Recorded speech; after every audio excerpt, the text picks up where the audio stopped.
오늘 하나님 말씀은 시편 30편 4절에서 5절 말씀 같이 보겠습니다.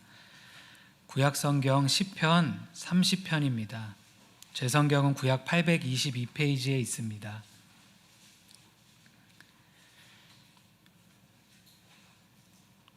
시편 30편 4절과 5절 말씀입니다.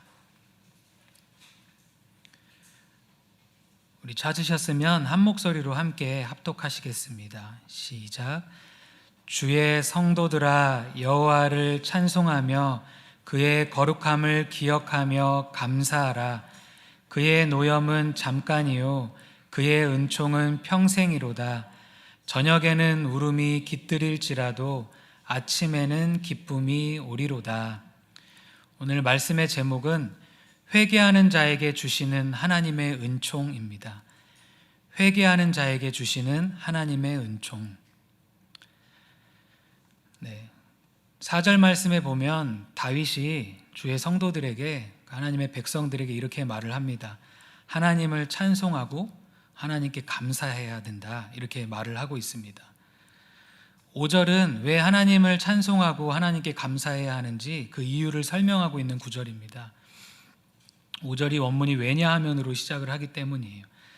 왜 하나님께 감사하고 찬송해야 하는가? 다윗이 왜 성도들에게 그렇게 지금 말을 하고 있는가? 그 이유는 5절에 하나님의 노염은 잠깐이고 하나님의 은총은 평생이기 때문이다, 이렇게 말을 하고 있습니다.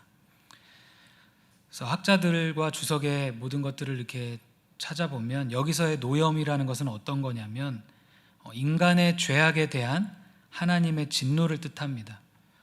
그러니까 하나님은 공의의 하나님이시고 거룩한 하나님이시잖아요. 그래서 하나님께서는 그 죄에 대해서 분노하시죠. 얼만큼 분노하시냐면 하나뿐인 아들 예수님을 그 보내시기까지 그렇게 하실 만큼 그 죄에 대해서 하나님께서는 이렇게 싫어하시고 분노하시는 분이시라는 거예요. 그리고 여기서 하나님의 은총이라는 것은 무엇을 의미하냐면 죄를 회개하고 돌이키는 자에게 베푸시는 하나님의 용서와 자비를 뜻합니다. 그래서 다윗은 일평생 살면서 하나님의 구원을 경험하면서 이렇게 살아왔을 때 이렇게 고백할 수 있는 거예요. 하나님의 노염, 인간의 죄악에 대해서 분노하시는 그 하나님의 분노는 잠깐이라는 거예요. 그런데 하나님의 은총은 평생이라는 것입니다. 그러니까 어떠한 사람에게 이 말씀이 적용되는가? 은총이라는 것이 죄를 회개하고 돌이키는 자에게 베푸시는 하나님의 용서와 자비라고 말씀드렸잖아요. 그러니까 하나님께 진노는 잠깐이고 하나님께 받는 은총은 평생이기 위해서는 자신의 죄를 회개하는 사람에게만 이 하나님의 성품이 적용이 되겠죠. 죄를 회개하지도 않고 죄를 즐기는 자에게는 하나님의 노염이 평생이다, 이렇게 적용이 될 것입니다. 그래서 오늘 말씀은 이렇게 회개하는 자에게 주시는 하나님의 은총이 어떤 것인지를 말씀하고 있습니다. 다윗은 이렇게 백성들에게, 주님의 성도들에게 하나님의 노염은 잠깐이지만, 일시적이고 순간이지만 죄를 회개하는 자들에 대해서는 하나님의 그 은총이 평생입니다 라고 말을 하면서 이어지는 6절 이후로부터는 자신이 과거에 하나님께 범죄함으로 말미암아 하나님의 노염을 받았었던 그런 사실을 지금 밝히고 있어요. 6절과 7절도 한번 같이 읽어보겠습니다. 6절 7절입니다. 시작. 내가 형통할 때 말하기를 영원히 흔들리지 아니하리라 하였도다. 여호와여 주의 은혜로 나를 산같이 굳게 세우셨더니 주의 얼굴을 가리심에 내가 근심하였나이다. 6절 원문은 이렇게 시작합니다. 그러나 나는, 이렇게 시작해요. 그러니까 하나님의 노염은 잠깐이고 은총은 평생이다라고 말을 하면서 그러나 나는 이렇게 말을 했었다는 거예요. 내가 형통할 때, 다윗 자신이 형통할 때 나는 영원히 흔들리지 않을 거야 라고 이렇게 말을 했다는 것입니다. 형통이라는 것은 번영, 평안, 이런 뜻이거든요. 그러니까 하나님께서 다윗의 삶을 축복해 주시고 그래서 모든 것이 잘 되고 어려움이 없을 때 이렇게 편안하게 지낼 때가 사람이 있잖아요. 그래서 하나님께서 그것을 다 축복해 주신 건데, 그래서 어떤 기도 제목도 응답이 되고 삶의 사방이 평안하고 이렇게 어려움이 없을 때가 다윗도 있었잖아요. 그때 다윗이 이렇게 말을 했다는 거예요. 이 형통이, 이 평안함이 나는 영원히 흔들리지 않을 거다, 이렇게 말을 했다는 것입니다. 이것은 다윗이 하나님을 믿는 믿음에서 확신적인 이 고백을 하는 고백이 아니라, 읽어보면 다윗의 자만심에서 나온 고백이었어요. 그러니까 하나님께서 형통을 지켜주셔야 형통할 수 있는데, 그것이 아니라 하나님을 더 이상 찾지 않는, 내가 이 형통함을 이룬 것처럼, 내가 이 형통함을 유지할 수 있는 것처럼 그 교만한 생각에서 나온 고백이었습니다. 그래서 7절에 보면, 지금 이 6절과 7절은 다윗이 과거를 회상하면서 하는 말이거든요. 그러니까 7절에 보니까 여호와여 주의 은혜로 나를 산같이 굳게 세우셨더니, 이렇게 말을 합니다. 그러니까 지금 내가 누리고 있었던, 그때 다윗이 누리고 있었던 형통은 어떻게 이루어질 수 있었냐면, 하나님의 은혜로 자신을 산같이 굳게 세웠던 거예요. 다윗의 나라를 부국강병하게 하셨고 다윗을 평안케 하셨던 것은 하나님의 은혜로 이루어졌던 것이었던 거예요.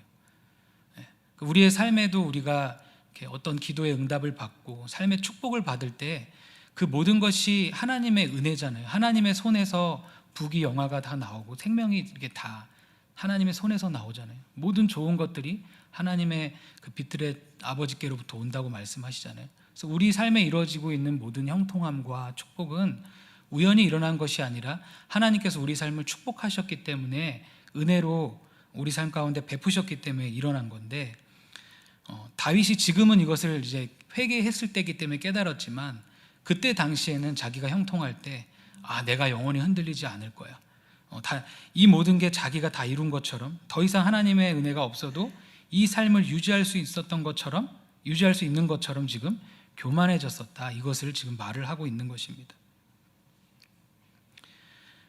그러니까 우리 삶에 이루어져 있는 모든 이런 축복들이 주님의 은혜로 이루어진 거다라는 것에 대한 망각이 6절의 자만을 이렇게 불러일으킨 거예요. 이런 망각은 우리 삶에도 자주 일어나는 것 같습니다. 처음에 은혜를 받고 처음에 형통해졌을 때는 하나님께 감사해서 감사헌금도 드리고 감사한 마음이 있다가, 그것이 좀 지나다 보면 이제 하나님에 대한 감사를 잃어버리고, 오늘 하루를 살아갈 수 있었던 것도, 오늘 하루에 여러 가지 일이 있었지만 그 일 가운데 하나님께서 여전히 나를 붙잡고 계셔서 내가 오늘 하루를 살아갈 수 있었던 것인데 잊어버리는 것 같습니다. 그래서 자주 하나님께 원망하기도 하고 불평하기도 하고, 때로는 교만해져서 다윗처럼 내가 이렇게 열심히 살아서 이런 걸 다 이루었지, 내가 잘했기 때문에 내가 이번 시험에 합격했고, 내가 열심히 일을 했기 때문에 돈을 벌었지, 이렇게 하나님을 망각하게 되면 이런 교만한 고백을 누구라도 할 수 있다는 것입니다. 이렇게 다윗이 교만해져서 이렇게 하나님 앞에 범죄했을 때 7절 끝에 어떤 일이 일어났냐면 하나님께서 주의 얼굴을 가리셨다고 말씀하십니다. 하나님의 얼굴을 가리신 거예요. 하나님의 얼굴이라는 것은 하나님의 은총과 보호를 뜻하는 것입니다. 그러니까 다윗이 교만해졌을 때 하나님께서는 다윗에게 하나님의 은총과 보호를 거두셨다고 이렇게 말씀하고 있는 것입니다. 그러자 어떻게 됐다고 다윗이 고백을 합니까? 7절 끝에 주의 얼굴을 가리심에 내가 근심하였나이다. 근심했다, 이 단어가 두려워하다 이런 뜻이거든요. 그러니까 형통할 때는 자신이 영원히 흔들리지 않을 거라고 이렇게 자만하고, 그때는 하나님을 찾지 않았었지만 막상 하나님께서 그 은총과 보호를 거두시니까 두려움이 임한 거예요. 그의 삶에 있었던 형통이 흔들리기 시작한 것입니다. 그래서 9절에 보면 다윗이 이런 말을 합니다. 내가 무덤에 내려갈 때 나의 피가 무슨 유익이 있으리요? 진토가 어떻게 주를 찬송하며 주의 진리를 선포하리이까? 그러니까 다윗이 회개하면서 하는 기도긴 한데, 여기 보면 무덤, 피, 진토 이런 단어를 사용하고 있거든요.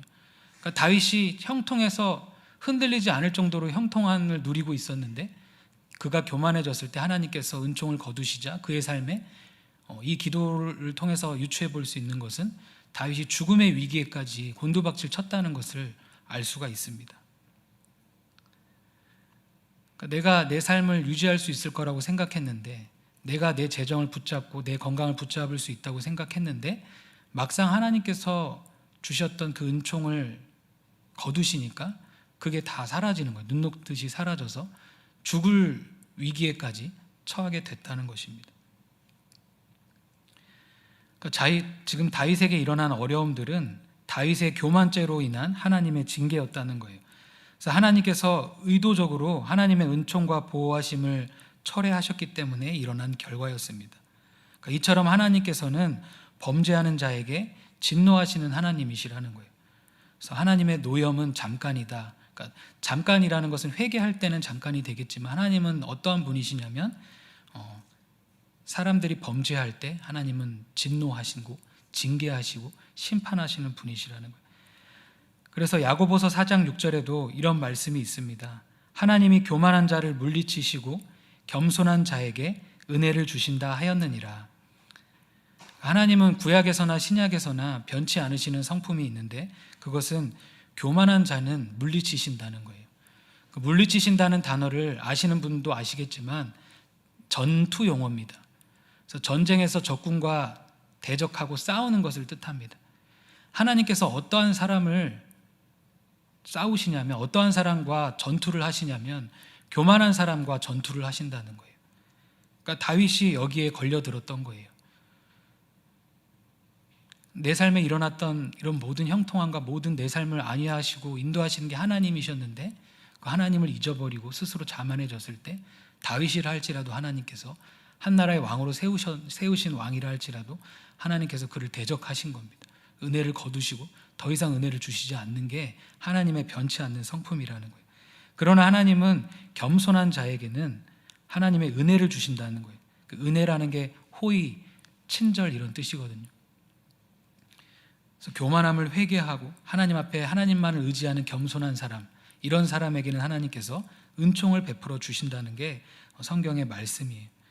그러니까 하나님은 여러 가지를 다 살피시겠지만 우리 삶 가운데 우리의 지금 마음이 하나님만을 의지하고 있는지, 하나님 앞에 정말 겸손한지, 또는 그 사람이 지금 교만한지를 이렇게 지켜보고 계십니다. 우리의 영적인 상태를 하나님은 이렇게 보고 계세요. 그래서 마음이 겸손하면 계속 하나님을 의지하고 자기의 의를 내려놓고 사람들에게 이렇게 칭찬받으려고 명예욕으로 살지 않고, 겸손의 모습들이 여러 가지가 있잖아요.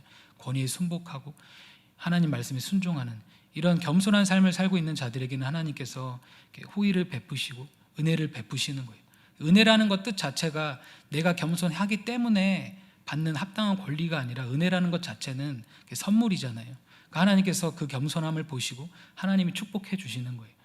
그런데 우리의 마음이 교만해지고 벌써 사람들을 보는 눈 자체가 나보다 좀 아래로 이렇게 보고 뭐든지 내가 이렇게 남들보다 뛰어난 것 같고 뭐든지 내가 할 수 있을 것 같고, 그 주님을 믿는 믿음에서 오는 그런 자신감이 아니라 이렇게 하나님을 의지하지 않는데도 느껴지는 어떤 그런 교만한 마음이 품어질 때, 직장생활 이거 뭐 이렇게 하면 되겠네, 이렇게 하면 돈 벌어서 빚도 내가 다 갚을 수 있고 내가 삶을 영위할 수 있지, 어떤 그런 하나님을 잊어버린 채 오는 그런 교만한 생각들이 올 때는 이제 하나님께서 경고하시겠죠.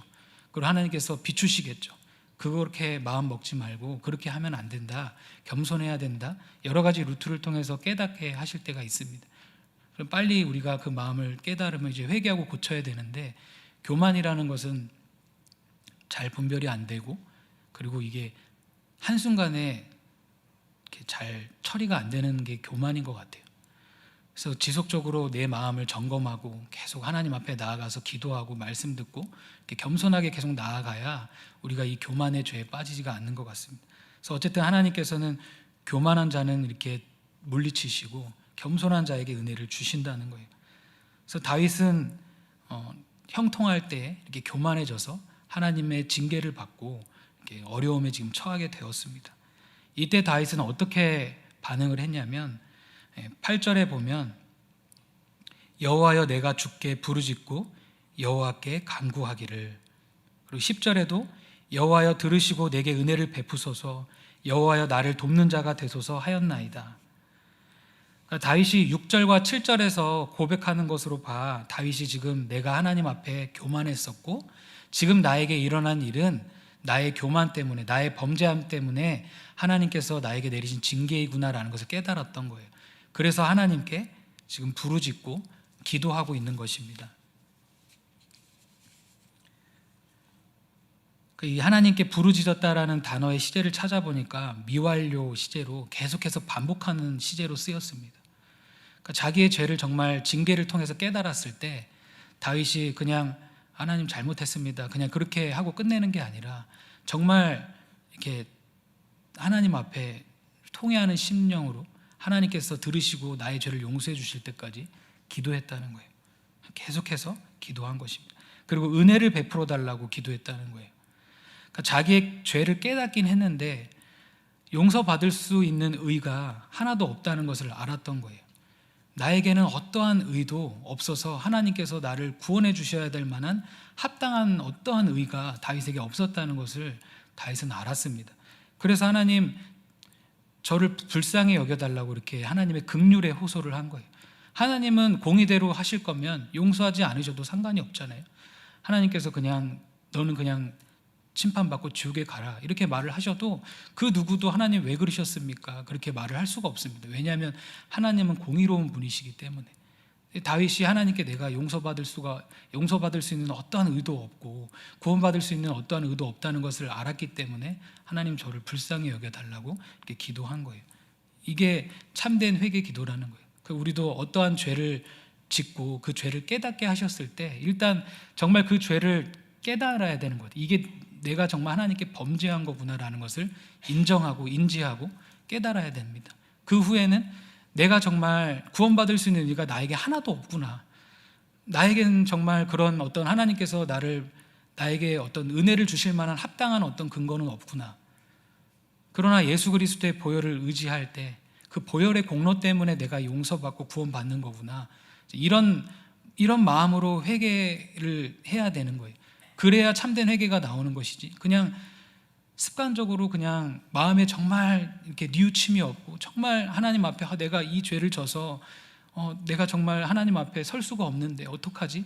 이런 마음 없이 그냥 하나님, 제가 잘못했어요, 다시는 안 그럴게요, 이렇게 회개하고 또 얼마 지나서 똑같이 범죄하고 또 그렇게 습관적으로 회개하는 회개가 참된 회개가 아니라 정말 죄를 너무 철저히 깨달아서, 그래서 나로서는 구원받을 수가 없구나, 나로서는 용서받을 수가 없구나 라는 것을 철저히 깨달아서 시작되는 이 회개가 참된 회개라는 것입니다.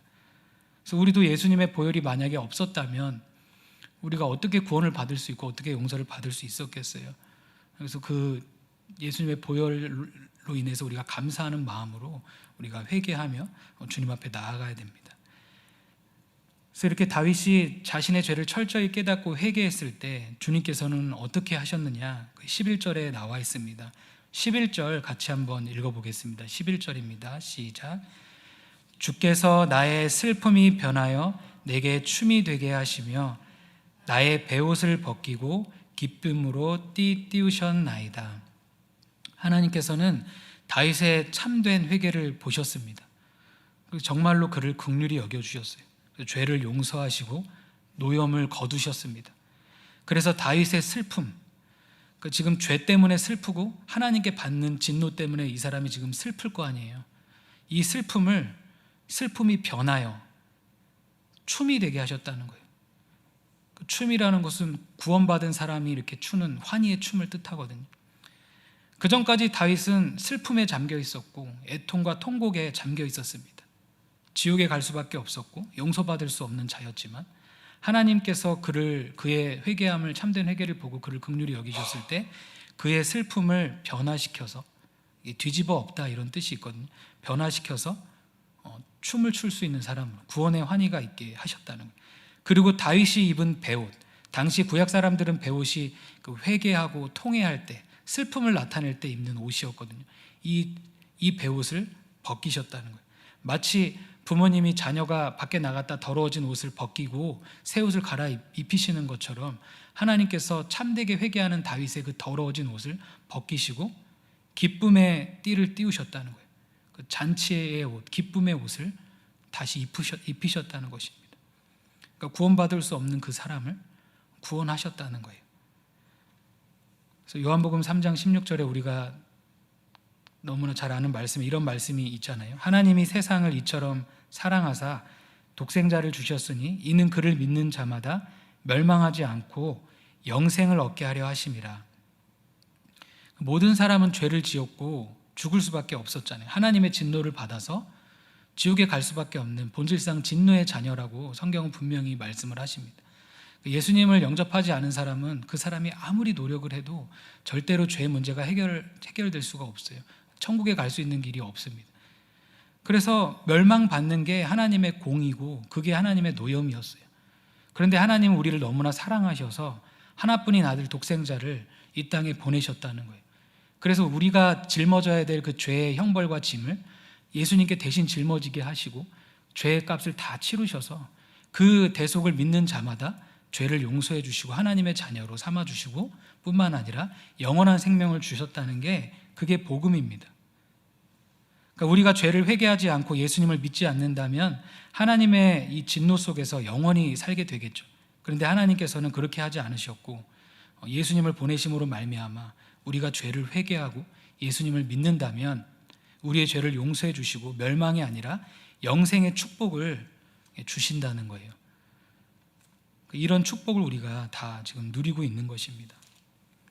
그래서 다윗이 그 전까지는 죽음의 위기에 처해서 곤두박질 쳐서 정말 이제 하나님 제가 죽는다는들 하나님께 무슨 유익이 있으시겠습니까? 라고 막 간절하게 기도할 정도로 어려움에 처했었지만 자신의 죄를 깨닫고 철저히 하나님께 회개했을 때 하나님께서 이렇게 용서해 주시고 그에게 다시 은총을 베풀어 주셨다는 거예요. 하나님은 이런 분이시라는 거예요.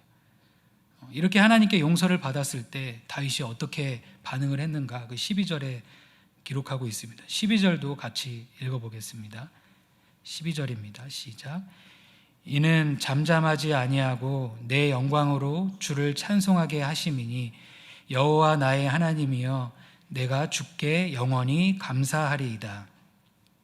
이는 이렇게 말을 하잖아요. 그래서 그러니까 하나님께서 내가 죽을 수밖에 없고 하나님의 진노를 받아서 죽음에 이를 수밖에 없었던 나를 하나님께서 용서해 주시고 다시 은총을 베풀어 주시니 그래서 내가 잠잠히 있을 수가 없었다는 거예요. 그래서 어떻게 했대요? 주님을 찬송하고 영원히 주님께 감사하고 찬송할 수밖에 없었다는 거예요. 내 죄로 인해 내가 하나님의 진노를 받고 죽을 수밖에 없었는데 나를 긍휼히 여겨주셨잖아요. 구원해 주셨잖아요. 이것을 경험하니까 하나님의 그 은혜와 그 사랑이 한순간에 임했을 때 다윗이 잠잠히 있을 수가 없었다는 거예요. 와, 내가 지옥에 갈 수밖에 없었는데 내가 천국에 갈 수 있게 되다니. 내가 멸망할 수밖에 없었는데 예수님 보내주셔서 영생을 얻게 하시다니 이 죄 용서를 정말 경험하니까 잠잠히 있을 수가 없었다는 것입니다. 그래서 하나님을 찬송하는데 영원히 주님께 감사하고 찬양하겠다고 자신의 삶을 이제 용서받은 이후로는 이제부터는 하나님께 내가 영원히 찬양하는 삶을 살겠다고 지금 헌신하면서 고백하고 있는 것입니다. 그러니까 용서받고 그냥 끝이 아니었던 거예요. 이것이 다윗이 정말 회개했다는 증거입니다.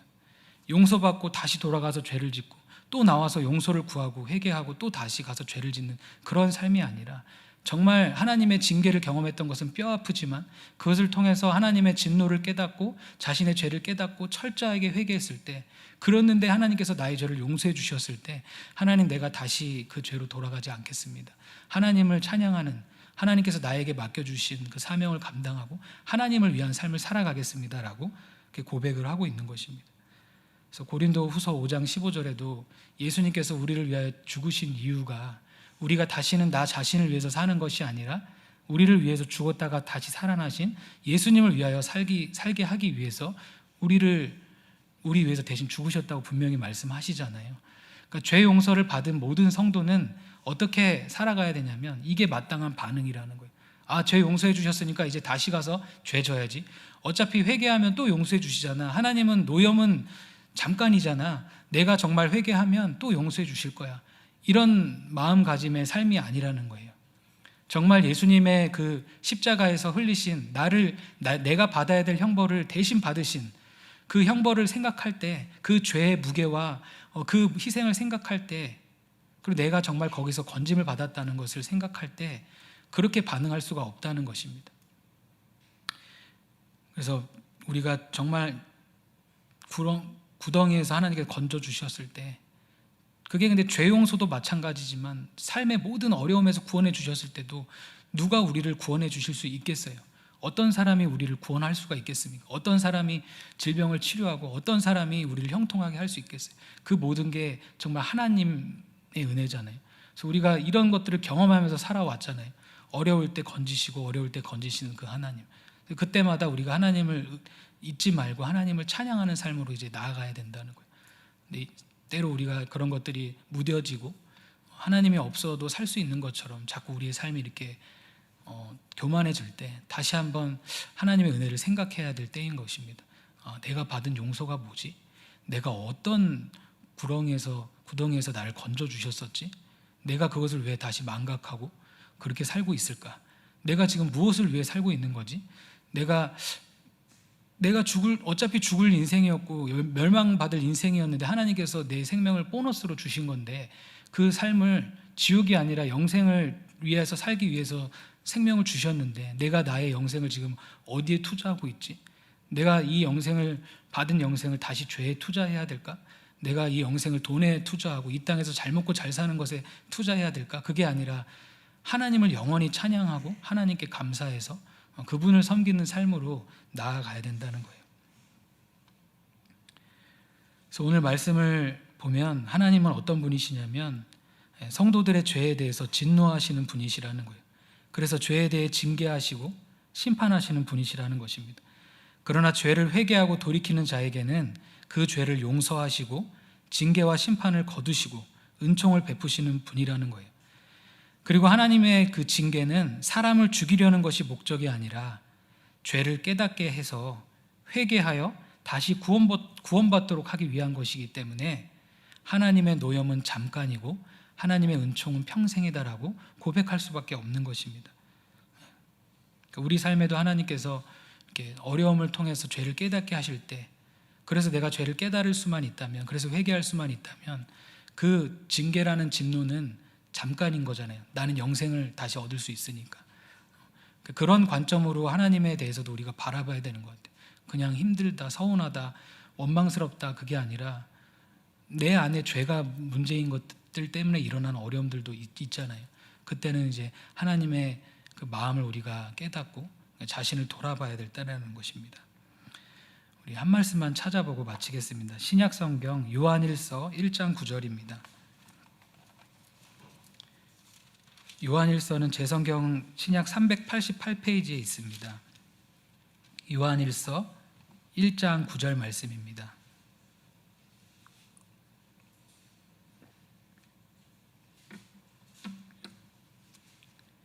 네, 요한일서 1장 9절 말씀 함께 읽겠습니다. 시작. 만일 우리가 우리 죄를 자백하면 그는 미쁘시고 의로우사 우리 죄를 사하시며 우리를 모든 불의에서 깨끗하게 하실 것이요. 이렇게 성경에 말씀하십니다. 우리가 우리 죄를 자백하면, 여기서 죄가 복수로 쓰였거든요. 그러니까 모든 종류의 죄들을 다 자백해야겠죠. 우리의 죄들을 자백하면 하나님은 신실하시고 의로우셔서 우리 죄를 용서해 주시겠다는 거예요. 그러니까 하나님께서 죄를 용서해 주시겠다는 약속대로 하나님 용서해 주시겠다는 거예요. 어떤 사람에게 그렇게 용서해 주시겠대요? 자백하는 자에게, 죄를 자백하는 자에게 하나님은 용서의 은혜를 베풀어 주시겠다고 분명히 말씀하십니다. 그러니까 자백한다는 게 인정하고 고백하다 이런 뜻이에요. 아까 다윗처럼 하나님의 분노를 통해서 자기가 죄를 깨달아서 인정하고 자백하는 이런 단어입니다. 그리고 이 시제도 계속하여 이런 뜻이 있습니다. 그러니까 사람은 살다 보면 한 번만 죄를 짓는 게 아니잖아요. 한 번만 교만해진 게 아니라 여러 번 교만해지고 여러 번 죄를 짓잖아요. 그때마다 우리가 하나님 앞에 나아가서 우리의 죄들을 인정하고 고백해야 된다는 거예요. 그래서 참된 회개를 말을 하는 거죠. 죄를 버리는 단계까지 가는 그런 회개를 뜻하는 거예요. 그렇게 할 때 하나님께서 우리의 죄를 용서해 주시겠다는 게 우리에게 주신, 예수 그리스도를 통해서 우리에게 주신 용서의 복음입니다. 그래서 하나님께서 나에게 비춰주신 어떤 죄가 사람마다 있을 수 있습니다. 그리고 성도님들 삶 가운데도 하나님의 이것은 죄 때문에 나의 어떠한 불순종 때문에 온 징계구나라는 것을 깨달은 성도님들이 혹시 있으실 수도 있습니다. 그때 오늘 말씀을 우리가 기억해서 우리의 죄를 정말 인정하고 겸손하게 참되게 회개할 수 있기를 바랍니다. 그러면 하나님께서 우리의 죄를 용서해 주시겠대요. 뿐만 아니라 모든 불의에서 깨끗하게 해주신대요. 죄만 용서해 주시는 것에 그치는 것이 아니라 우리의 모든 더러워진 것들을 깨끗하게 다 씻어 주시겠다는 거예요. 그래서 우리의 베옷을 벗기시고 기쁨의 옷을 입히시는 그 하나님을 우리 모두가 믿음으로 다 이렇게 경험하실 수 있기를 바랍니다. 네, 이 시간 오늘 주신 말씀을 붙잡고 기도하겠습니다. 혹은 하나님께서 비추시는 죄가 있다면 우리가 회개하고 오늘 말씀을 통해서 주신 그 메시지를 붙잡고 우리 하나님 앞에 주여 주여 3번 부르짖고 합심해서 함께 기도하겠습니다. 주여